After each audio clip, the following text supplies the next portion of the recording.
नमस्कार माझ्या सर्वांना, मी शिवानी. गावाकडच्या स्वादमध्ये आपलं खूप खूप मनापासून स्वागत आहे. तर आज मी तुमच्यासोबत शेअर करत आहे तांदळाच्या खीराची रेसिपी. तसं बघितलं गेलं तर तांदळाची खीर सगळ्यांनाच बनवता येते, बट सगळ्यांची बनवण्याची पद्धत ही थोडी वेगळी वेगळी असते. कोणी भात शिजवून करतात तर कोणी तांदूळ भाजून करतात. तर मी याच्या अगोदर जी रेसिपी अपलोड केली होती मागच्या वर्षी, ती थोडीशी वेगळी होती तिची पद्धत, आणि आता जी बनवली आहे ती थोडीशी वेगळी आहे. तर चला सुरू करूया आजची रेसिपी. आणि रेसिपी आवडेल तर बनवूनसुद्धा बघाल. त्यासाठी मी अर्धा कप तांदूळ घेतले होते आणि ते 20-25 मिनटं भिजायला ठेवले होते. भिजल्यानंतर त्याला 1-2 पाण्याने आणखी धुवून घ्यायचं आणि पूर्ण पाणी काढून घ्यायचं आहे.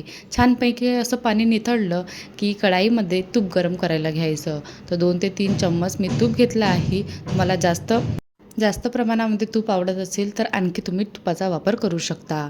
तूप गरम झालं की झाल्यानंतर त्यामध्ये जे तांदूळ होते धुतलेले ते टाकलेले आहे मी, आणि याला छानपैकी असं भाजवून घ्यायचं आहे.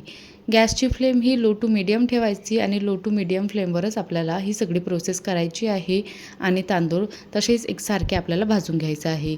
खूप जास्त असा कलर चेंज करायचा नाही आहे, फक्त हलकासा कलर चेंज होईल बा, आणि छानपैकी असं तूप सुटेल बा. आता बघू शकता अगोदरपेक्षा जे अगोदर तूप टाकलं होतं तर ते तेवढं दिसत नव्हतं, ड्रायनेस आली होती. आणि नंतर जसजसं भाजूल ना आपण तसं तूप ना आणखी थोडंसं सुटते तांदळाला, आणि हे तांदूळ जे आहे ना ते छानपैकी असे भाजले जातात, असे थोडेसे सुकडतात. हे आपल्याला लक्षात येऊनच जाते. नंतर काय करायचं की याला काढून घ्यायचं एखाद्या भांड्यामध्ये किंवा मिक्सरच्या पॉटमध्ये, आणि त्याच कढाईमध्ये मी 1.5 लिटरच्या जवळपास म्हशीचं दूध घेतलेलं आहे आणि ते गरम करायला ठेवलेलं आहे. जोपर्यंत तांदूळ थंडे नाही होत तोपर्यंत आपल्याला दूध गरम करून घ्यायचं आहे. नंतर दुधाला उकळी आल्यानंतर त्यामध्ये जे तांदूळ होते बारीक केलेले ते टाकायचे आहे. तर हे मी पल्स मोडवर बारीक करून घेतले होते तांदूळ.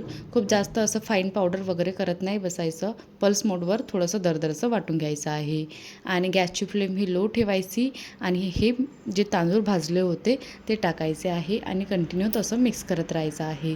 जोपर्यंत हलकीशी दाटसर येत नाही तोपर्यंत आपल्याला ही कंटिन्यू प्रोसेस करत राहायची आहे, म्हणजे ढवळत राहायचं आहे. सोबतच यामध्ये क्रीमी टेक्स्चर येण्यासाठी मी यामध्ये थोडंसं दुधामध्ये 2 चम्मच मिल्क पावडर टाकून त्याचं घोळण तयार करून घेतलं, आणि ते सुद्धा त्यामध्ये टाकलेलं आहे. आता हे छानपैकी आणखी क्रीमी टेक्स्चर येते याच्याने. हे अगदी टाकणं ऑप्शनल आहे. तुम्हाला आवडत असेल तर टाकायचं, नाही तर स्किप करून घ्यायचं. नंतर 1-2 मिनटानंतर खीर छानपैकी अशी दाटसर आली की त्यामध्ये आपल्याला एखादा कप साखर टाकायची आहे. साखरेचं प्रमाण हे तुम्ही तुमच्या आवडीनुसार कमी जास्त करू शकता. आणि मिक्स करून झाल्यानंतर साखर थोडी वितळली की थोडीशी पातळ होऊन जाते खीर. आता पातळ झाल्यानंतर काय करायचं, याला आणखी 1-2 मिनटं कंटिन्यू शिजवू द्यायचं थोडंसं, म्हणजे जोपर्यंत हलकीशी आणखी दाटसर येत नाही. तुम्हाला पातळ आवडत असेल तर तुम्ही पातळ खाऊन पण खीर तयार करू शकता, किंवा दाटसर आवडत असेल छानपैकी अशी तर त्या प्रकारे तुम्ही तुमच्या आवडीनुसार करू शकता. नंतर यामध्ये काजू, बदाम, किशमिश टाकायचं जे आवडत असेल ते. सोबतच खोबरा किस, इलायची पावडरसुद्धा टाकायचं, आणि मस्तपैकी अशी गरमागरम खीर तयार करायची.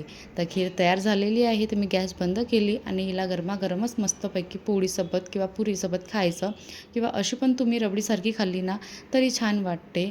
आणि ही रेसिपी आजची तयार झालेली आहे. तर कशी वाटली तुम्हाला ही आजची तांदळाच्या खीराची रेसिपी? आवडली असेल तर एकदा बनवून बघा, आणि माझ्या चॅनलला सबस्क्राईब करायला विसरू नका. अशाच रेसिपी बघत राहा, एन्जॉय करत राहा. चला तर टेक केअर, बाय.